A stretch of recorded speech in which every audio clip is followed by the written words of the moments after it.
There was a poor man who killed 7 flies with a single strike. After that, he thought that if he could kill 7 flies, then he was capable of doing anything. He wrote his achievement on a board and set out to show it to the people. He walked for 3 days and 3 nights, but he found no one. Finally, he decided to spend the night beside a well. That night, a ghost came to drink from the well, and when it saw the board, it was terrified. It thought that this man must be a great warrior because he had defeated 7 flies in one blow. The ghost approached him and said, "If you bring me water every day, I will reward you generously."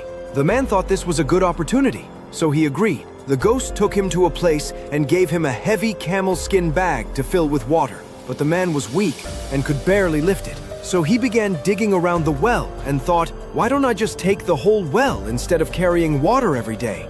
The ghost was frightened by this idea and said, "Stop, my wife has weak eyesight. She might fall into the well." Then he gave him another task, which was to cut sandalwood. The man tried to break the wood with his bare hands, but instead he was flung into the air and fell into a rabbit hole as a rabbit was running away. The ghost arrived and saw him and said, "I see, you're here to catch the flying rabbit."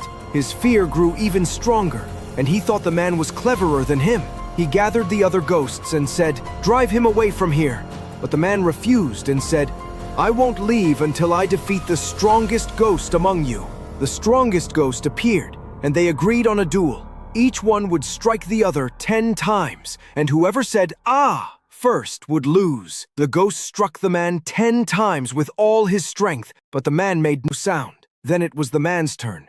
He said to the ghost, "Close your eyes, so I don't hurt you by mistake." As soon as the ghost closed his eyes, the man struck him on the head with a hammer instead of a whip. The ghost screamed in pain, and a huge lump appeared on his head. Thus the man defeated the mighty ghost. At that point, all the ghosts were terrified, so they filled the basket with gold and sent him back home. But on the way, some children saw him and began to shout,